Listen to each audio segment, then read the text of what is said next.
Hello everyone, welcome to our YouTube channel. So we always bring interesting and easy videos for our viewers which can help you to complete your tasks and projects. So in this video I'm going to show you how to find deleted task on Asana. So this is very simple method. Just follow all these steps. First of all, you can see this is the main interface of Asana. You can see all the options are available here. Now what we need to do, just click on the my tasks option. New tab is here. You will now click on search bar, click on advanced search. Now click on add filters.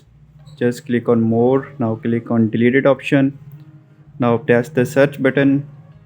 Now you can see new tab is here. Type your relevant task name, like I typed YouTube video recordings, and you can see I found my deleted task. So in this way you can easily find your deleted task.